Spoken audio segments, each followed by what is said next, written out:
Well, friends and colleagues and distinguished guests, it really is a great pleasure to welcome you all here for this afternoon's dedication of the Cyberinfrastructure Building, a really quite superb new addition to not only to the information technology environment of Indiana University, I think, but to the whole of the university as well.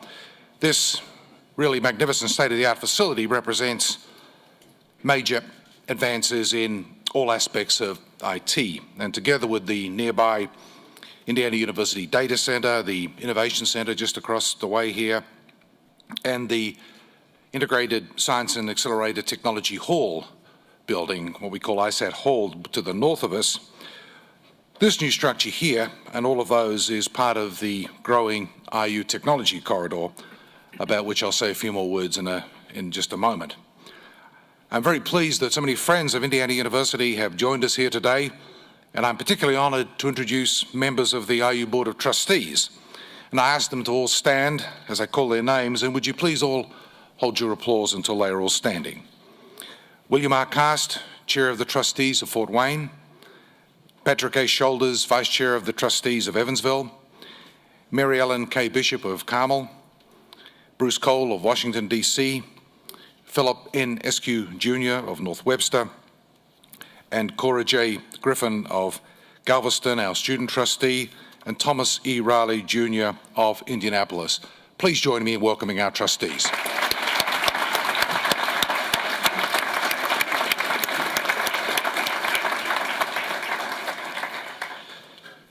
Now, I'd like to introduce somebody who, though she will not be speaking today, has played an essential role in every stage of this project, the CIB project. And Laurie Antolovich is the Deputy CIO in IU's Office of the Vice President for Information Technology. And I should add that Laurie worked for me in this role for nearly 11 years, and she is, without doubt, one of the truly great contributors at Indiana University. So, Laurie, would you please stand for our greeting too?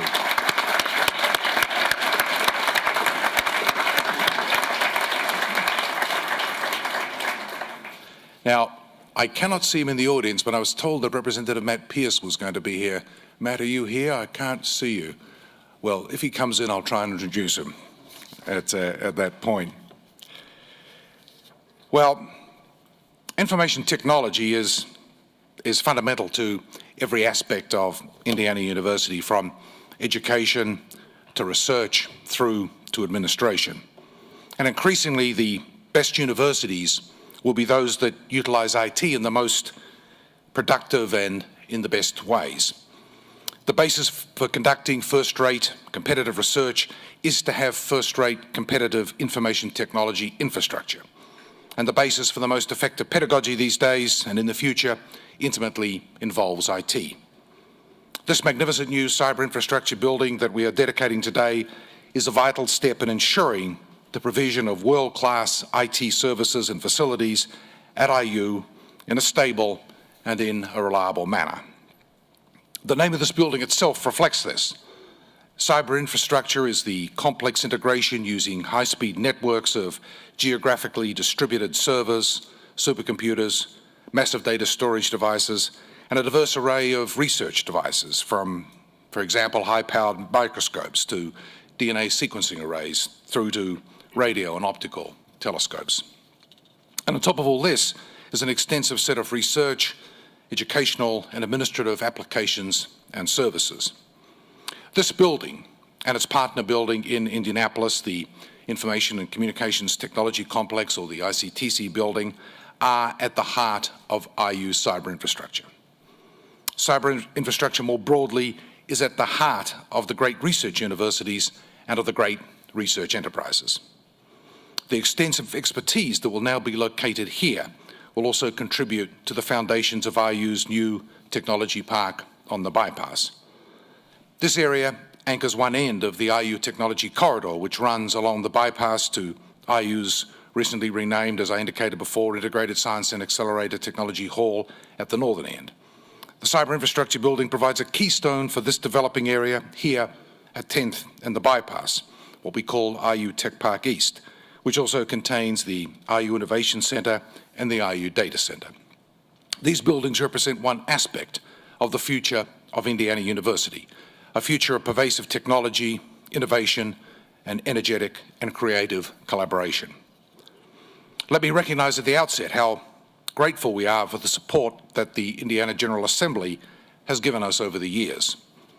In addition to the $16 million that they contributed to this project, they've also made available generous support for the IU Data Center and for the iLight optical fiber network, the first of its kind in the nation, which provides the foundation for our cyber infrastructure. Is so important to the redundancy and security of IU's IT systems, and which serves the whole of the higher education community throughout the state. In difficult financial times, it is often easy to forget that the relationship between public, higher education, and the representatives of the people of the state who are elected and who serve in state government is a partnership that has worked well for many, many years. At IU, we value that partnership and look forward to doing our part to strengthen it in the years to come. And I would like to pay special tribute to Indiana Senator Vice Simpson and Indiana Representatives Peggy Welsh and Matt Pierce, who have been and were strong advocates for this project and whose unwavering and strong support for higher education in this state over many years really is deeply appreciated, I believe, by all of us here at Indiana University. And I'd also like to recognize the wonderful support that we received from the late Senator David Ford, to whom I was able to award to his widow the IU President's Medal posthumously. And without David's efforts, this state would not be, I believe, in the state that it is today with regard to information technology. So I wonder if you could join me in thanking, in absentia, because I don't believe any of them are here, but in thanking all of our state representatives who have been so supportive of this project as well.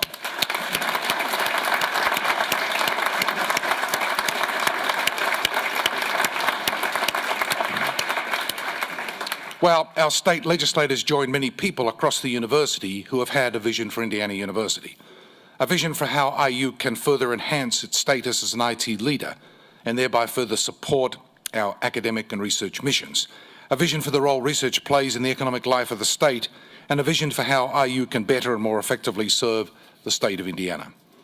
The Cyberinfrastructure Building is an important part of that vision. This highly functional and reconfigurable space is already helping to further leverage IU's IT resources by consolidating many of IU's IT staff on the Bloomington campus into this building, enabling staff to collaborate more easily, share resources, and generate ideas. And I'm sure that Vice President Wheeler will tell you more about that in a few minutes. These last three elements, collaboration, sharing resources, and innovation, are key to the IU Tech Park East here at 10th and the Bypass. We dedicated, actually, the Innovation Center and the IU Data Center within days of each other in 2009. And just last April, we dedicated ISAT Hall, as I described before, and this accommodates three distinct groups, all of whom owe their origins to IU's long-standing research and technology accomplishments in physics, the new Center for the Exploration of Energy and Matter, the IU Health Proton Therapy Center, and the IU Cyclotrons Operation Organization as well.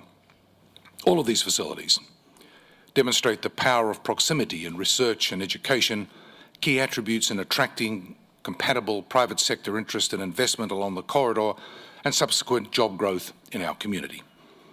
IT at IU is among the best in the world because it is fully engaged with our research and educational missions while driving the efficiency and effectiveness of our administration. This new facility cements and enables us to further enhance and expand our IT leadership, but we have never done IT for IT's sake. Every advance that we are making in terms of information technology, network computing, grid computing, cloud computing, e-text, open source software, digital libraries, cybersecurity, and numerous other areas is closely linked with and integrated into our research and education programs. And for nearly 2 decades, the level of innovation and effectiveness of developments coming out of IU in these and other areas has been so high that they have influenced the development of IT at universities across the country and around the world. As home to information technologists from across this campus, the new Cyberinfrastructure Building is truly a building for and about people. And let me recognize a number of other people whose tireless efforts helped us reach this day. Vice President and CIO Brad Wheeler has done a really superb job in bringing this project through to its final stages as a reality. And I also want to recognise and thank a really host of outstandingly talented people from University Information Technology Services who I had the honour of leading for many years and who were all intimately involved in what was an extremely complicated undertaking. In particular, as I've already indicated, I'd like to give special thanks to Lori Antolovich, whose contribution to this facility really cannot be overstated. This building has been her primary focus for 2 solid years, and she has paid attention even to the most minute of details. And I understand that when she was told that there was going to be a fee for unbolting and removing the chairs out there on the patio, she said that she would do it herself to save the university money. And if you know Laurie, you're prepared to believe that story is true. Now, let me also thank Sue Workman, too, who was very heavily involved in the early conceptual planning for this building, too. So I'd like to ask everybody here to please join me in thanking all of our colleagues, Brad and Laurie and all the others, for their contribution to this project.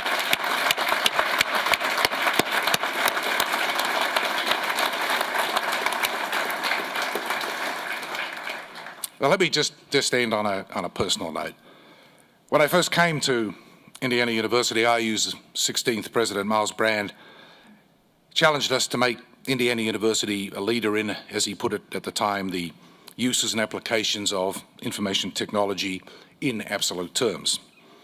And I believe we actually achieved that goal quite some time ago. And we set out to achieve it through a strategic plan.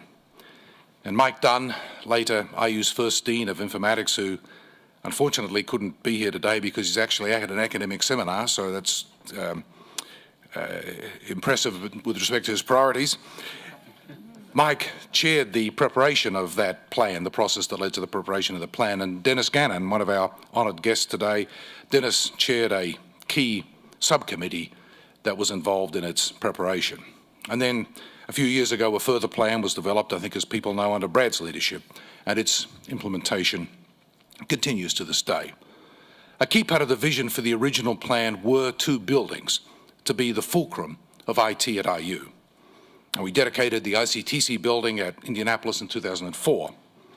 And the plan for the building we dedicated today ironically started with that building in this area. And then it moved to 7th Street. There's a beautiful design of a building there that was done by John Bell that maybe one day we'll be able to recycle and use for some other purpose. And then it moved to the Walnut Grove Street opposite MSB2, and Dave King did a superb plan for that building as well, which hopefully we'll one day be able to reuse too. But finally, around 2005, for reasons too complicated to go into, we moved the building back to this side. Though by this stage they, of course, had been broken into 2 buildings, one of which was the data centre, as people know. So a nearly 15-year odyssey finally finds us safely in harbour. And to me, this building really represents, in a sense, the end of a remarkable journey that commenced with Miles's vision in 1996. But like Columbus, who I discovered first sighted America 519 years ago yesterday, there are many other voyages yet to make. Well, it is now my pleasure to introduce Karen Hanson, the Provost of the IU Bloomington campus and Executive Vice President of Indiana University. As I think you all know, Provost Hanson will sadly be leaving us next year to assume the position as Provost of the University of Minnesota.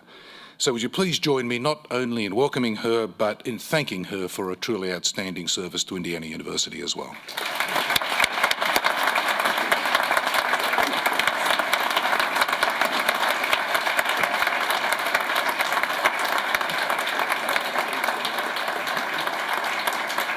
Thank you so much. And there are seats down here, so those of you who are standing may want to come forward so you can be more comfortable. But good afternoon to all of you. It truly is a pleasure to be here today to help celebrate the completion of the new home for the people who make Indiana University a recognized leader in information technology. At a 2007 conference on designing cyber infrastructure for collaboration and innovation, Dr. Arden Bement, Jr., who was then director of the National Science Foundation and who now heads the Global Policy Research Institute at Purdue, noted the global impact of the cyber revolution. A majority of the people on this planet have been affected, directly or indirectly, by the digital revolution, Bement said. The information, computing, and communications technologies that have transformed so many aspects of our lives have created enormous opportunities for every citizen, and, as you well know, have thrown some challenges at us as well. These revolutionary technologies have enabled us to advance the research frontier at velocities unheard of just a decade or two ago. But with these new capabilities comes the challenge to harness and use them. Dr. Bement is obviously right. The information, computing, and communication technologies to which he referred have affected all aspects of our lives, and they've become an integral part of the way we work, learn, and teach on the Bloomington campus of Indiana University, and indeed on all the campuses of Indiana University. The people who work and collaborate in this building have helped Indiana University not only to meet successfully the challenges of harnessing and using these technologies, but also to lead the nation in doing so. Throughout our campus, throughout our university, our faculty harness technologies to facilitate the delivery of instruction to a generation of students whose learning styles and cognitive architecture are influenced by having grown up online. In the Union Street Center, which many of you visited the dedication of not too long ago, there is a Learn Lab classroom, and there are similar facilities either underway or planned on our campus. Our faculty there make use of innovative technologies to engage students who come to this university already as sophisticated users of technology. In our scientific labs, where powerful supercomputers perform sophisticated calculations involving massive amounts of scientific data, the impact of technology is clear. Across the campus, though, we see scholars in traditional disciplines in the humanities and the social sciences engaged in non-traditional interdisciplinary research made possible only through information technology. President McRobbie has very graciously talked about the many people who've contributed to Indiana University's success in information technology, but we really also have to acknowledge the central role he played. In his former role as Vice President for Information Technology and Chief Information Officer for IU, Michael McRobbie led an extensive transformation in IT.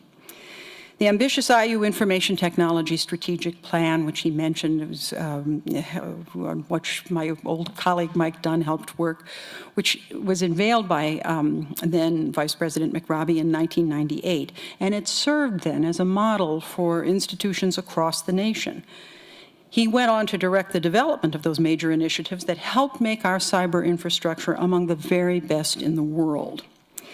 Those initiatives included the acquisition of powerful supercomputers, the development of iLight, the integrated high-speed optical network that linked IU Bloomington, Purdue, and IUPUI, and now includes other universities as well. And he led IU's involvement in management of some of the nation's and the world's most advanced research centers and networks. Our current Vice President for Information Technology, Brad Wheeler, from whom you'll hear in a moment, continues this tradition of excellence. He's produced another impressive strategic plan, Empowering People, and the urgency with which he's making operational the vision articulated there reassures us about our IT standing in the next decade. Brad, along with many others in this building, works across the campus and across the university to lead and partner on millions of dollars of contracts and grants and to enrich the humanities, the sciences, and the economy of the state. It's important to note that for 15 years, our information technology efforts at IU have been led by tenured members of the Bloomington faculty. There are very few institutions in the country that can make a similar claim or that can match Indiana University's record of progress in information technology. At the 2007 conference on cyber infrastructure, Arden Bement also said this: considering the human, organizational, and social factors from the very beginning will help ensure that the cyber infrastructure effort, bolstered by good systems and tools, does not stall out when it confronts the complexity of human and institutional behavior. This cyber infrastructure building is home to the people who make sure that our good systems and tools don't stall out. The building is evidence that Indiana University has very thoughtfully considered the human, organizational, and social factors of cyber infrastructure and truly places a high priority on them. The entire campus, the entire university is extremely grateful to all of you for all your efforts, and we're delighted to celebrate the completion of your new home. Thank you.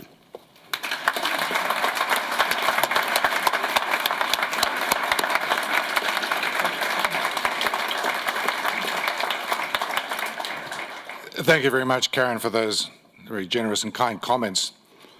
Well, occasions such as this one really offer an ideal time to celebrate the close partnership between the campus and the community.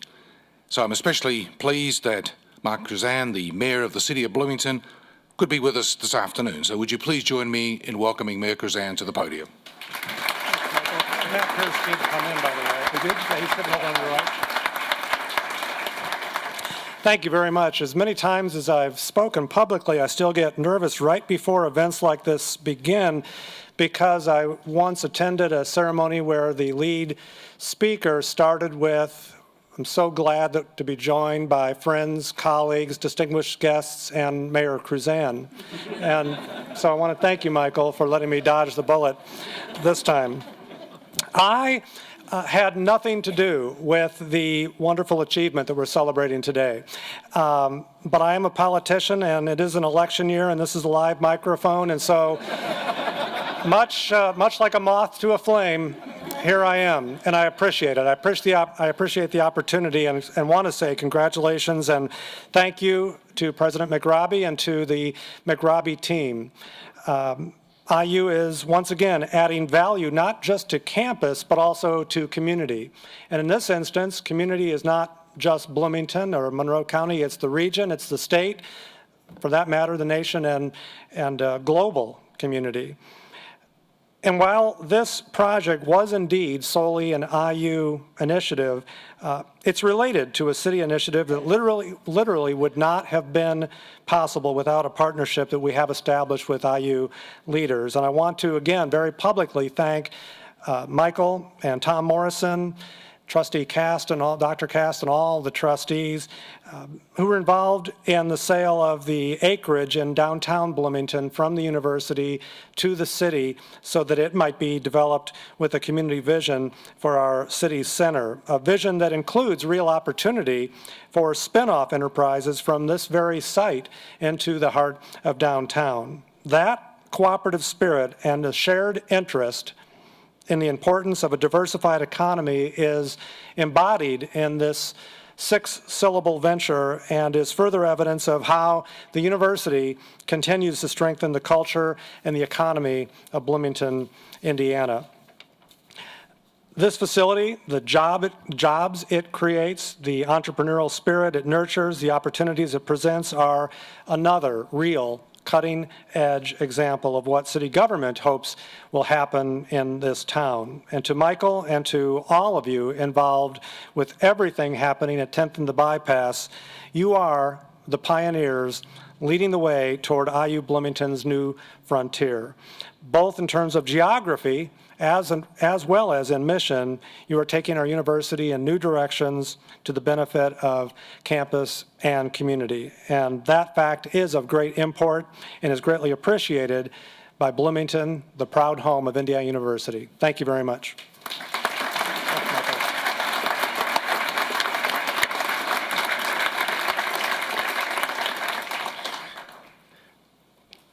The mayor's fond of telling stories about being introduced. He once introduced me by saying, "This man needs no introduction," and sat down.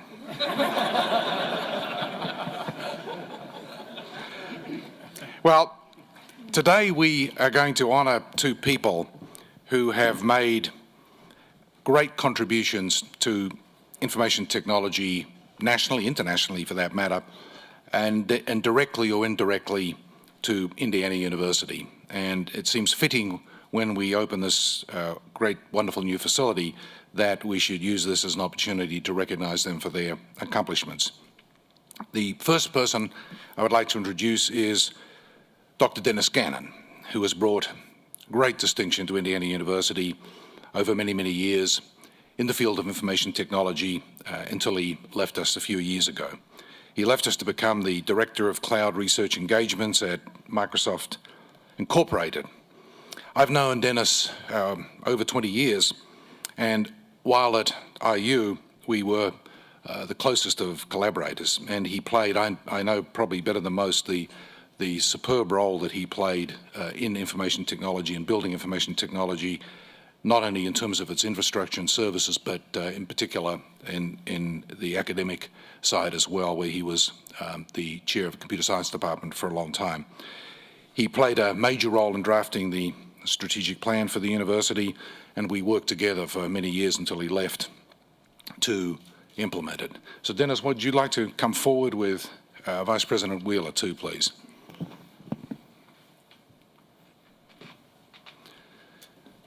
Dr. Dennis Gannon, Indiana University is very proud of you, and we are delighted to welcome you back. While a professor of computer science at Indiana University, you served as science director of the Indiana Pervasive Technology Labs and as chair of the Department of Computer Science.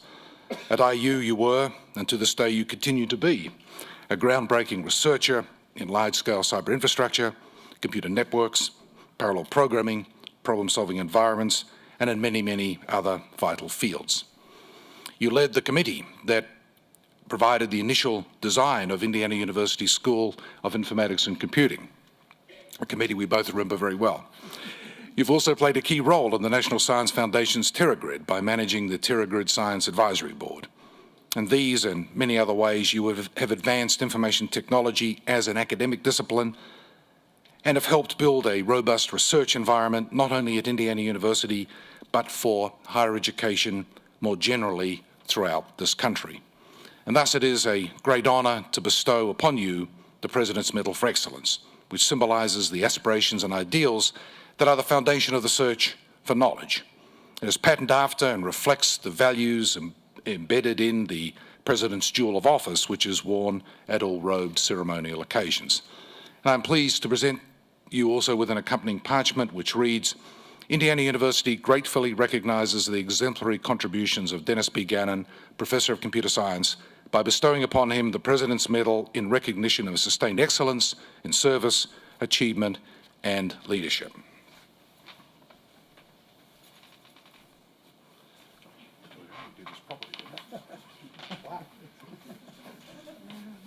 Thank you.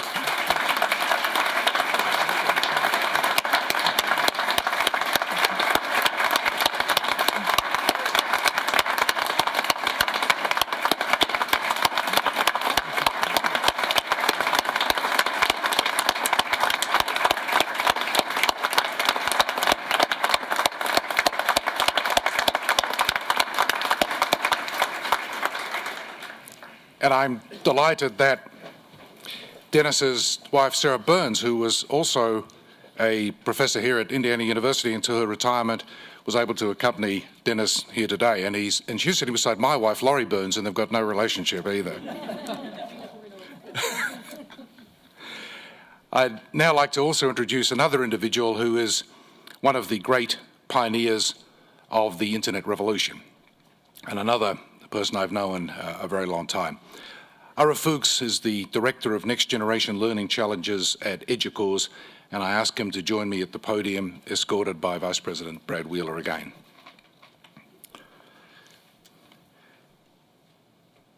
Mr. Fuchs, it is a great honour to celebrate your many contributions to the architecture of the information age. While directing the Computing Centre at the City University of New York in the early 1980s, you helped to found BitNet, the first computer network for use by liberal arts scholars and a major advance in the evolution of email and of internet technology. Collaborating with Graydon Freeman at Yale University, you launched a consortium of technology representatives from several universities that became, under your leadership, the largest academic computer network in the world, connecting millions of users from more than 1,400 institutions of higher education.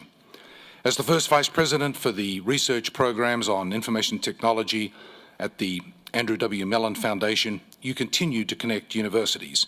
You helped bring together coalitions of universities to create Sakai and Koali for open source software. That legacy taught universities how to work together to save millions of dollars, and it has markedly changed the course for essential university software. You also served as the first chief scientist of JSTOR, which has become an essential and pervasive tool that gives researchers across the disciplines access to a vast collection of journal articles used and is used here at Indiana University and around the world. And you also served for many years with great distinction as the Vice President and Chief Information Officer at Princeton University. Thus it is with great pride that I bestow upon you the Thomas Hart Benton Mural Medallion, which is the highest honor that the President of the University can bestow upon a person external to the university, and it has been given to university leaders and friends around the world. The bronze medal features a portion of the Thomas Hart Benton mural, which hangs in the Indiana University Auditorium and is a part of this university's history, as well as being part of the history of the state of Indiana. I'm also pleased to present you with the accompanying parchment, which reads, Indiana University gratefully acknowledges the distinguished contributions of Ira H. Fuchs by bestowing upon him the Thomas Hart Benton Mural Medallion in recognition of prominent achievement and of dedicated service.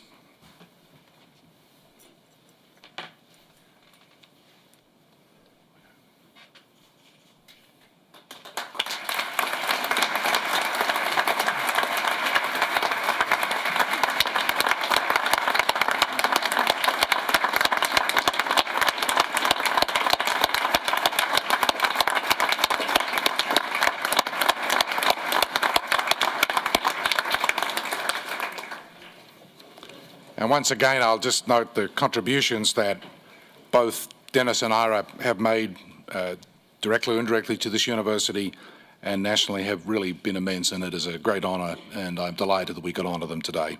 Now, just before I introduce the musical performance, I understand that Representative Matt Pierce has come in. Matt, you're around somewhere? Over here. Please join me in welcoming Representative Pierce.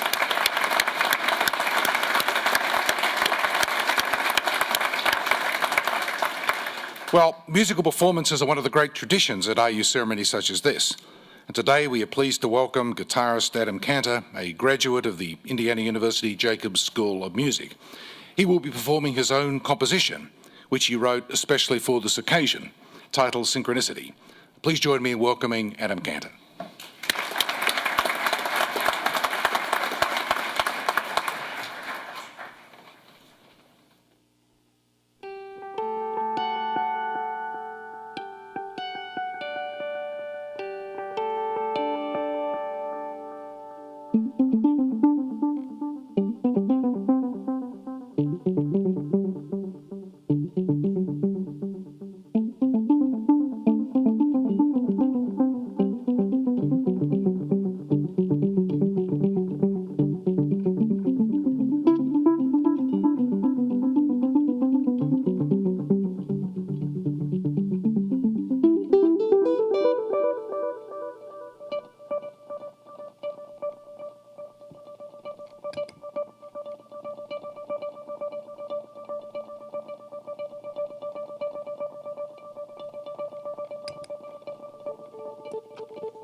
Thank you very much, Adam, for that wonderful selection. That's the second time I've heard you play one of your compositions, I think, in about the last 3 weeks.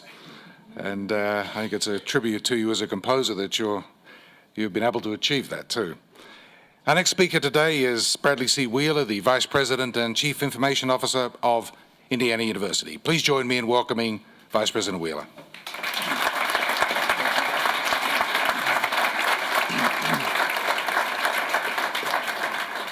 I'm pleased to see Adam using a little information technology over there to accompany him with his remarkable talents. And I was also reminded, as Michael made his comments, the connection that I have via IRA to Indiana University. In 1990, I recall my first inquiry about possibly coming here as a doctoral student was sent via BitNet. So thank you to everyone, to Mayor Kruzan, Provost Hanson, for your comments, and greetings to everyone gathered today for what is most definitely a very exciting day in dedicating IU's wonderful new Cyberinfrastructure Building, or in the acronymed crazed parlance of us IT folks, the CIB. In the life of a great university, there are the years and there are the moments. There are the years when we watch the growing scholarly achievements of our faculty and their contributions to knowledge. And then there are the memorable moments when we first learn that Professor Lynn Ostrom was named the first woman to receive the Nobel Prize in economics. There are the years of building amazing and great sports teams, and there are the moments of winning national championships. Fred Glasses has more of those coming our way. But for the Indiana University IT team based here in Bloomington and our commuting staff from all the campuses, there were years, and many, many years, more than a decade of them, with hopes and dreams and plans for a facility to unite the IT team in one common facility under a leak-free roof. But today, and this day, we pause our labors to delight in this very moment of dedicating this amazing new facility. Vice President Morrison and architect David King will soon say more about the building, but let me share with you just a few key facts and insights. As intended, this Cyberinfrastructure Building is already having a transforming effect on the work of the almost 600 staff and part-time student employees who work here every day. We've traded cubicle walls for open, smaller personal spaces and plentiful common spaces. We've created a facility that is purposefully designed for frictionless collaboration. From that chance meeting on the open staircases to an impromptu sit-down at the side tables that line the windows, we drew from the very best insights of Silicon Valley firms and the work styles of an increasingly born digital generation. We have assignable workspaces for 600 in a variety of shapes for individuals and for teams, and there are 36 2- or 3-person focus booths for private meetings or phone calls. Background noise is masked by a white noise system, and abundant natural light throughout saves energy and brightens the soul. The CIB is a Collaborate Anywhere building. There are 3 Cisco telepresence rooms that connect to similar rooms in the Wells Library, Bryan Hall, and onto each of IU's campuses.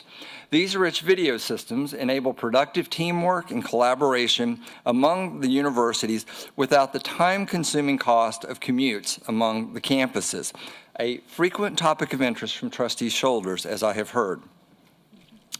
And our new home also honors the influential legacy of Professor Marshall H. Ruble. He was a graduate of the Juilliard School of Music and received a BA in physics from the City College of New York. He earned a PhD at the University of Chicago and was a postdoctoral fellow at Princeton. Professor Ruble began at IU in 1950 and rose to the rank of university professor in 1966. While his scholarship in astronomy is well known, it is his role as the first director of IU's Research Computing Center that still shapes Indiana University today. Professor Ruble established a simple principle for IU's very first digital computers to support research.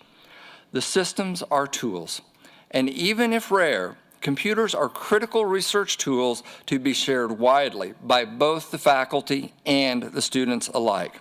That founding philosophy is still self-evident in IU's approach to research computing, and it pervades IU's first and second strategic plans. Thus, it is entirely fitting that the IU trustees have chosen to honor Professor Ruble by officially naming the Central Commons the Marshall H. Ruble Commons, the area that we are in at this moment. And we are deeply fortunate to have Professor Ruble's daughter, Emily Ruble, here today to help us celebrate this moment. Emily, can you stand up, please?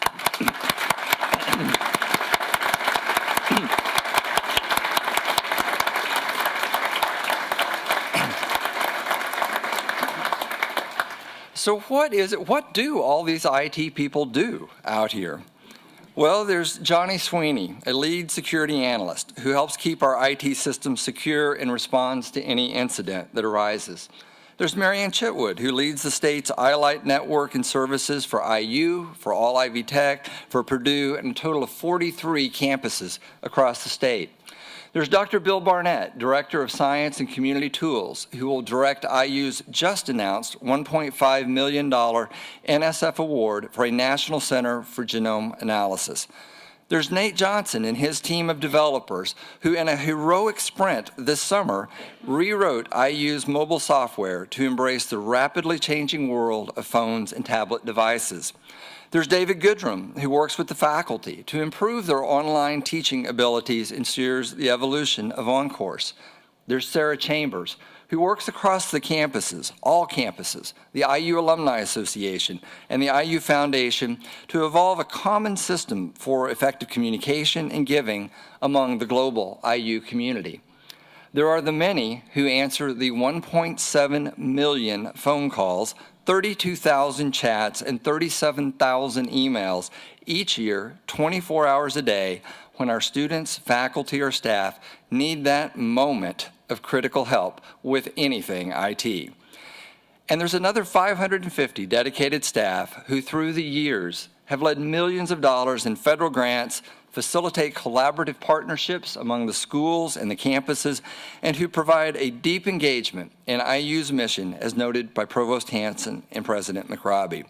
I hope that today you can enjoy a moment following this ceremony to tour the CIB and see the demonstrations that we've set up throughout the building to illustrate the work of information technology in support of Indiana University. As the CIB commenced construction, I challenged the IT staff to, quote, get rid of it.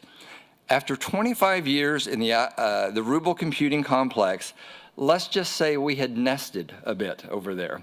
Our team took that charge to heart, and we dropped 27,000 pounds of paper and 43 pallets of e-waste for recycling.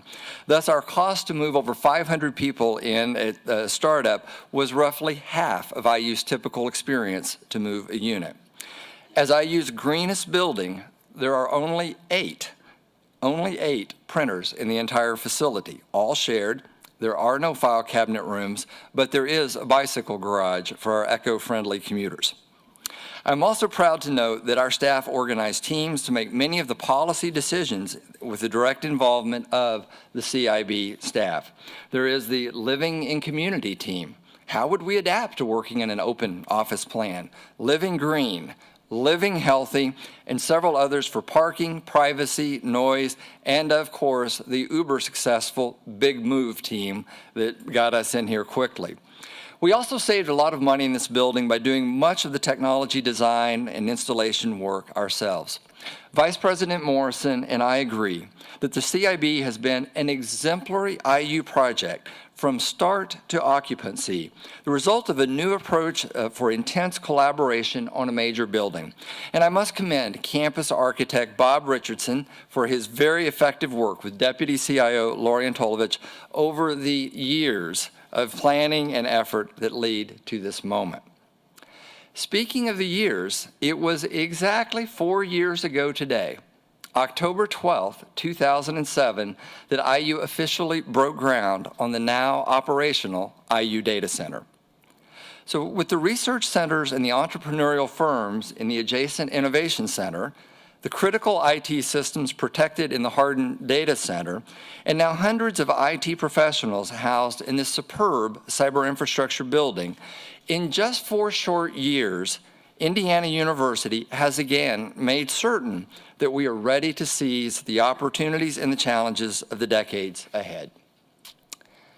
When we reflect in 1944, November of 1944, President Franklin Roosevelt wrote to Vannevar Bush and asked for his considered judgment on the following matter, and I quote, "New frontiers of the mind are before us, and if they are pioneered with the same vision, boldness, and drive with which we have waged this war, we can create a fuller and more fruitful employment and a fuller and more fruitful life." 7 months later, Dr. Bush sent to then President Truman a report entitled Science, the Endless Frontier, that ultimately led to the creation of the National Science Foundation. And in his transmittal letter, he wrote, "The pioneer spirit is still vigorous within this nation. Science offers a largely unexplored hinterland for the pioneer who has the tools for his task. The rewards of such exploration, both for the nation and for the individual, are great. Scientific progress is one essential key to our security as a nation, to our better health, to more jobs, and to a higher standard of living, and to our cultural progress. Trustees, citizens of Indiana, legislators, and Mr. President, may these facilities, the IT systems, and the nation's absolutely very best information technology staff continue to provide the essential tools for the task that empower the moments of learning and discovery for our students, our faculty, and staff, for Indiana University for endless years to come." Thank you.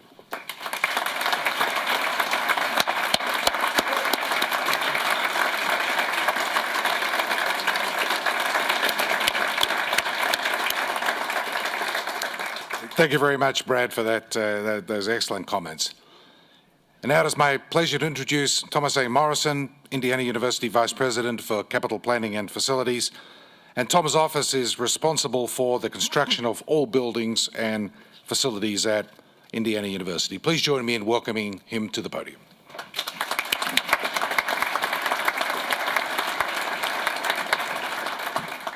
Thank you, President McRobbie. Imagine the challenge presented to us just a few years ago by Vice President Wheeler. He said, "We will secure funding from both state and institutional resources in difficult economic times to build a state-of-the-art technology hub at the cutting edge of any in higher education. The facility will be of a different design and function than anything we have ever built. It'll be the greenest we have ever built. We need to work quickly to maximize unrivaled favorable pricing in the construction market. Oh, and one more thing. The facility we are speaking of has been the dream and vision of the President since his early IU days in the mid-1990s. Good luck." Talk about pressure. Well, now that that challenge and the project are complete, we take a deep breath, some might say a sigh of relief, and thank those who made it happen. I would like to thank just a few groups of people who worked tirelessly on this project. A great capital project like this starts with a leader with a vision. In this case, of course, that leader is President McRobbie, who advocated for this building from the beginning, although perhaps in a different location and with a different architecture, but we are now at completion. It is the researchers and the IT professionals who imagined new spaces for collaboration and forward thinking of how interior design can help people be their best. And it's the architects and engineers who gave these dreams a reality in design. It's the state leaders, the members of the Indiana General Assembly, who voted to invest in this vision through their appropriation. It's the tradespeople, the hundreds of tradespeople who worked on this building and built it, and the construction managers who sweat every detail, and the business managers who execute contracts and pay bills. Within the university, there are countless people who work behind the scenes to bring a facility like this to reality. Our thanks first go to Vice President Emeritus Terry Claypax for shepherding the development initially of 10th and the Bypass and the development of this new technology park. Retired university architect Bob Meadows and current architects Bob Richardson and landscape architect Mia Williams. its university engineer Jeff Caden and his team, interior designers Kelly Reed and Christine Gordy, and construction managers Gary Chambers and Bob Cunningham and Don Brock from Ewitz. We have also enjoyed creative architectural and engineering consultants for this project. Credit goes to our colleague in Indiana University master planner David King and Bob Bull of Smith Group, JJR, Bill Brown and Chuck Bauer of Ratio Architects and their entire team of engineers and consultants. Special thanks also noted for Messer Construction, who built this building, represented by Tim Steigerwald and Steve Bestard and Kurt Bro, and their entire hardworking force. This project was completed on time, an aggressive time schedule, and as well on budget. This project is the greenest, most sustainable in the university's history, and is also one of the most efficient. Credit and congratulations to all involved. Last, I wish to pass on thanks to two very important people. First, Vice President Brad Wheeler. While the concept of this project was born under the leadership of President McRobbie, it was complemented and completed with the leadership of Brad. And as a testament to his work, you can see Brad's vision in the interior layouts and designs throughout this facility. Brad and I met early on when he outlined that vision and how a building could work successfully for the people who work there by doing things differently. This vision, again, was very different than anything we had done before. We are using this project as a symbol for future efforts, and Brad should be credited with an enormous success that is getting rave reviews. Second, and has been already noted, thanks to Lori Antolovich. Every successful project needs a guardian, a watchdog. Some of her colleagues may want me to say the word pit bull. That wouldn't be polite. The project needs a bean counter, an architect and an engineer, all wrapped up into one. Lori brings new meaning to the words, spend it like it's your own. Lori was the guiding force and should be credited for bringing this project to a successful conclusion for her colleagues and for the students. Now I would like to invite David King, Chairman of Smith Group Architects of Washington, D.C., to present the building. In response to Mr. King's presentation, Trustee Cass will accept the building on behalf of Indiana University, and after that, President McRobbie will formally dedicate the building. David King.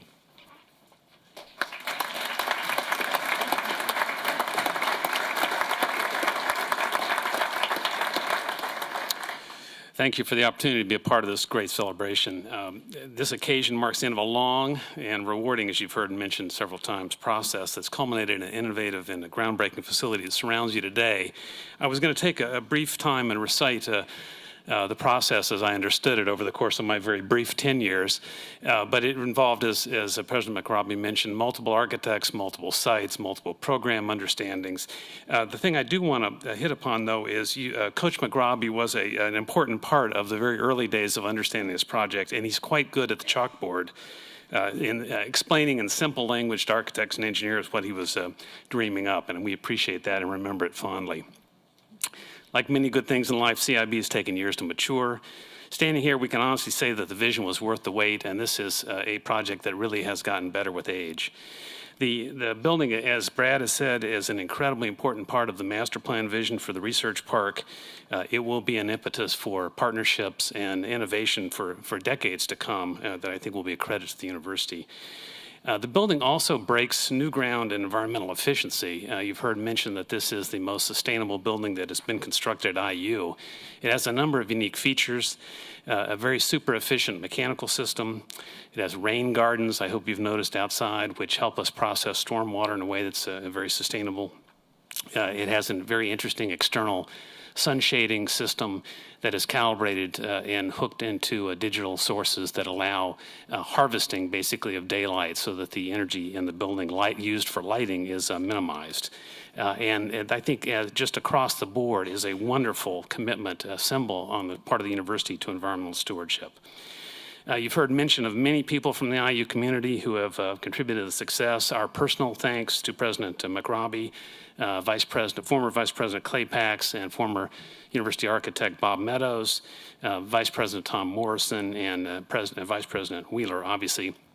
and all of their incredible supportive staffs for the consistent leadership and support they've given to us. Special thanks from our side goes also to Lori. I know she's back in the back corner behind the flag there. And also to Bob Richardson and the entire University Architect staff, just for their perseverance and guidance and stick-to-itiveness over a very long period of time. So there is a large team of people that go into this kind of building, to the success of this kind of building. I want to recognize some additional individuals from our partner architecture firm in Indianapolis, Ratio Architects, Bill Brown, Chuck Bauer, John Jackson and Jeff Pitts, Kerry Smith and Jeff Wiley from Circle Design, who are the mechanical engineers, Dave Ostendorf, Andrew Fortis with Finks Roberts and Petrie Structural, Steve Brehall with Smith Neubecker, a number of people from Messer Construction, I'll try to get these names correct, Tim Steigerwald, Steve Bessard, Kurt Bro, Rosie Jameson, Pat Kinder, Tony Stamper, Josh Hughes, and then some major construction partners of theirs, Ernie Eaton and Steve Dawson with HFI, and Ed Hook and Jake Craig with Miller Eads. Last and not least, I'd like to thank my own partners, Bob Bull, Bill Ash, and Wade Fu, for wonderful help throughout. So Trustee Cast, on behalf of the hundreds of people who have planned and designed, thought about, worried about, and constructed this building, I'm honored to present you, let's see if I can get that, with what now passes for a modern key to the building symbolically, and really want to thank the Board of Trustees. And thank you.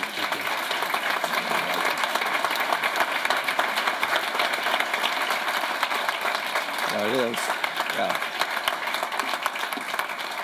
Thank you, Mr. King. I accept this key with pride and gratitude, an embodiment of IU's commitment to excellence in information technology. This new facility will enhance every aspect of our IT resources. So today we celebrate the Smith Group's remarkable achievement. We also salute and gratefully acknowledge all who helped in the conception, planning, and development of this project, and the many diligent contractors, craftsmen, tradesmen, women who completed the work. Mr. President, on behalf of the trustees, I am pleased to present you with this key, which will open up a world of possibilities for our university and the people it serves.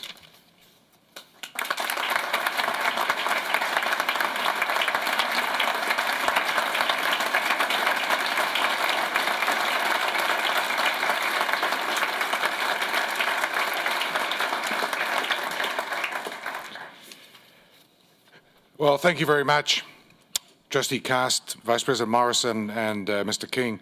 I must say that I work with Dave King on quite a few projects now, including 2 master plans, and it really is an enormous pleasure working with Dave. He's an architect of enormous intelligence and sensitivity, and we're, I think, very blessed to have him as our master planner as well. Now we come to the central moment of this ceremony, the dedication of the Cyberinfrastructure Building. Would you all please stand?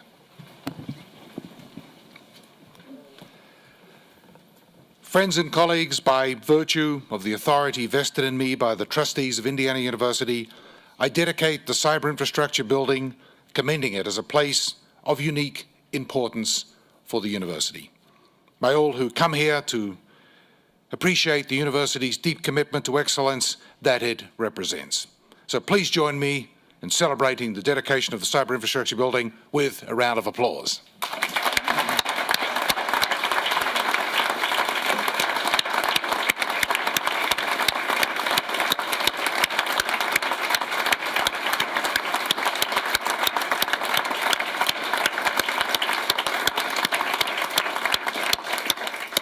And please be seated.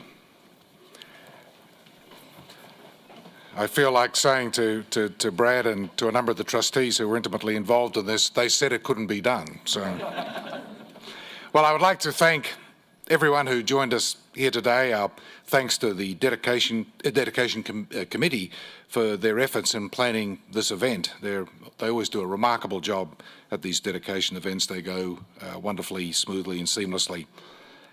In addition, our special thanks also to Mr. Cantor for his wonderful performance. Would you please stand again, Adam, for our acknowledgement?